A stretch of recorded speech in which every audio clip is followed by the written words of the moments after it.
Hi, I'm Robert. Most people know me as the guy who always has everything organized. Maybe that's why I'm a successful project manager. Funny how being detail-oriented would end up saving me from making the biggest mistake of my life. Babe, have you seen the venue receipt? I swear I put it in this folder. I was going through our wedding planning binder while Amanda was texting on the couch. Oh, didn't Michael tell you? He handled that already. She didn't even look up from her phone. Something felt off about my brother handling our venue deposit. Why would Michael do that? He said he wanted to help with the wedding planning. You've been so busy at work. She was still focused on her phone, thumbs tapping away. Hey, can you at least look at me when we're talking about our wedding? You're making such a big deal out of nothing. Your brother's just being nice. I called Michael right there. Hey, bro, what's this about you handling the venue deposit? Oh, yeah. Mom helped me with that, actually. Why don't you ask her? Barbara helped you? Since when does Mom handle my wedding arrangements without telling me? Look, I gotta go. I'm heading into a meeting. It was 8 p.m. Michael never works late. I called my best friend David. Something weird is going on. Michael's acting strange, and this venue money situation doesn't add up. Want me to run a background check on the venue, make sure everything's legit? Could you? And maybe check the bank transfers too? On it. But Rob, you might want to talk to your mom first. I drove to Mom's house, finding her in the garden. Barbara, what's going on with the venue deposit? She wouldn't meet my eyes. Honey, sometimes things happen for a reason. Mom, just tell me straight. I think you should check Amanda's phone. The passcode is your birthday backward. How do you know her passcode? Because I saw her enter it when she was texting Michael at Sunday dinner. My stomach dropped. I drove home, waited until Amanda was in the shower, and checked her phone. There they were. Hundreds of messages between her and my brother. Pictures, hotel receipts, and a conversation about using my venue deposit for their own plans. Standing there in our living room, holding her phone with shaking hands, I realized my fiancé and my brother had been playing me for months, and my own mother knew about it. Hey, babe, have you seen my phone? Amanda called from the bathroom. I took a deep breath. Yeah, I found it, along with everything else. I stormed into Mom's kitchen, evidence in hand. How long have you known? Robert, honey, please sit down. No, Barbara, I want answers, now. I saw them at the venue 3 weeks ago. Michael was putting down a deposit with your money. And you kept quiet? Aunt Susan walked in from the garden. Rob, there's more you need to know. Susan, not now, Mom pleaded. Yes, now I saw them that day too. Your brother wasn't just handling wedding arrangements. My phone buzzed. David had sent bank records. Look at this, Mom. The venue deposit wasn't the first time. They've been moving money around for months. We need to handle this carefully, Barbara wrung her hands. Maybe have a family dinner? Already done, texted everyone, even Rachel. Rachel, Michael's girlfriend? Robert, no. She deserves to know what her boyfriend's been doing with my fiancé. My phone kept buzzing with bank alerts. David was digging deeper. Your father would be so disappointed, Barbara whispered. In me? Or in your precious Michael? In all of us. This family used to mean something. Susan pulled out her phone. I've been gathering evidence, photos, receipts. Barbara, show him the venue contract. Mom reluctantly opened a drawer, hands shaking as she pulled out papers. The deposit wasn't for your wedding, Robert. They were booking it for themselves. My vision blurred. What? Look at the date, Susan pointed. It's for next spring, 6 months after your planned date. David called. Man, you need to see these credit card statements. Found charges from hotels going back months. And that necklace Amanda was wearing Sunday? Michael bought it on his corporate card. Corporate card? Susan raised an eyebrow. Rachel's family owns that company. I need to make copies of everything.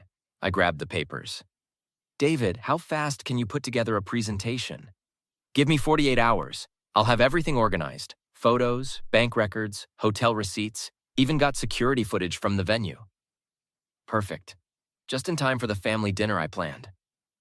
Robert, please, Barbara begged. Think about what this will do to the family. Should have thought about that when you helped them steal my venue deposit, Mom. My phone lit up with a text from Rachel. Just found some interesting expense reports at work. Need to talk before the dinner. Everything was falling into place. By the time that family dinner rolled around, there'd be nowhere left for them to hide. Grandmother's house was unusually quiet for a Sunday dinner. David had arrived early to set up the recording devices. Everything's in place. Got mics covering every room. Your phone will catch everything they say. Perfect. Rachel sent over all the corporate expense reports this morning. Jenny helped me check the equipment. You really think they'll show up? They have to. Grandmother personally called everyone. Barbara arrived first, looking exhausted. Robert, please reconsider this. Like you reconsidered hiding their affair? Amanda slipped in through the side door while Michael came through the garage, keeping their distance. Smart, but too late. The roast smells wonderful, Amanda tried breaking the tension. Not as expensive as your new perfume, though, I commented. The one from that boutique in the mall? Interesting how that charge showed up on Michael's corporate card. Michael dropped his fork. Nobody spoke for several minutes. David, I called out, how's that presentation coming along for tomorrow? Ready to go. Got everything organized, including those security videos from the Marriott downtown? Barbara started crying quietly. I just wanted to protect everyone. Like you protected my wedding deposit? The room went dead silent. Grandmother's eyes narrowed. What wedding deposit? Ask Barbara. She helped Michael transfer it, right, Mom? I didn't know what it was for at first, Barbara whispered. Susan, I nodded to my aunt. Show Grandmother those venue photos you took. Not now, Michael stood up. We should discuss this privately. Sit down. Grandmother's voice could have frozen fire. Susan, show me everything. Amanda stared at her plate while Susan pulled out her phone. The photos wouldn't be shown until tomorrow, but the threat was enough. Tomorrow night, I announced. Same time, same place. Rachel will be joining us, and she's bringing some interesting paperwork from the corporate office. You can't, Michael started. Already did. Your boss is very interested in those expense reports. Turns out charging hotels and jewelry for your affair isn't considered legitimate business expense. Amanda rushed out, claiming a headache. Michael left shortly after, making excuses about work. They still thought they could salvage this. Everything's ready for tomorrow's grand finale, David confirmed after they left. Got the presentation split into 3 parts. The affair timeline, the money trail, and my personal favorite, the venue double booking. Grandmother turned to Barbara. You knew about all this? Mom, I can explain. Save it for tomorrow, I interrupted. When everyone can hear the whole story, including Rachel and her family's corporate board. The projector hummed to life in Grandmother's dining room. Rachel sat at the head of the table, corporate folder open in front of her. Before we start dinner, the board has some concerns about expense reports. This is a family dinner, Michael started. Perfect, since you used the company card for family activities, like this $3,000 necklace.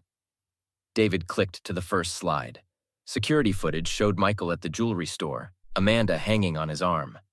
That's from my private account, Michael protested. Really? Let's check the transaction records. Barbara tried standing. We don't need to do this. Sit down, Mom. You've done enough. I clicked to the next slide. Here's Barbara helping transfer my venue deposit. Notice the date on the new contract? Grandmother's voice cut through the chaos. You booked their wedding with his money? I didn't know at first, Barbara whispered. What about these hotel charges? Rachel spread out papers. 15 different stays, all under client meetings. Funny how they match Amanda's Instagram check-ins. Amanda grabbed her purse. This is ridiculous. The corporate board didn't think so. Michael, you're terminated effective immediately. Security has already cleared your desk. You can't fire me. My family built that company. No, my family did. Your connection was sleeping with the owner's daughter while embezzling company funds. Susan stood up. Should we show everyone the venue photos now? The room exploded. Amanda ran for the door, but Jenny blocked it. Going somewhere? Like that Caribbean cruise you booked with Robert's money? The country club committee would love to hear about this, Grandmother said coldly to Barbara. Since you used my name to vouch for their venue booking? Mom, please? Don't mom me. You've destroyed this family's reputation. 6 months later, karma had done its work. Michael couldn't find work in the industry. Fraud charges tend to do that. Amanda's boutique dreams collapsed when Rachel's family blacklisted her from their retail properties. Barbara resigned from her charity boards after grandmother made sure everyone knew what she'd done. Me? I took that Caribbean cruise myself. David came along. Turns out my best friend had always wanted to learn scuba diving. We sent Michael and Amanda a group photo from the resort they'd planned to stay at. Petty? Maybe. Satisfying? Absolutely. Last I heard, Amanda moved back to her hometown. Michael's working at our cousin's car dealership, the only place that would hire him. Barbara sold her house and moved in with Susan, who reminds her daily about her part in the scandal. You know what's ironic? David said over beers last week. If they hadn't gotten greedy with the venue deposit, they might have gotten away with everything else. Guess Mom was right. I really am too organized for my own good, or for their good anyway. The new venue receipt is pinned to my office wall. Different location, different date, different life. Sometimes the best revenge is simply letting people face the consequences of their own actions, and keeping really good records. What would you have done if your own mother chose to protect your sibling's betrayal instead of telling you the truth? Would you ever forgive her, or is helping cover up such a profound betrayal an unforgivable breach of trust? Share your thoughts in the comments. I'm really curious to hear what you do in Robert's situation. Sometimes family betrayal cuts deeper than any other kind. If this story resonated with you, hit the like button and subscribe to catch more stories about justice, betrayal, and karma. Ring that notification bell to make sure you don't miss the next dramatic tale.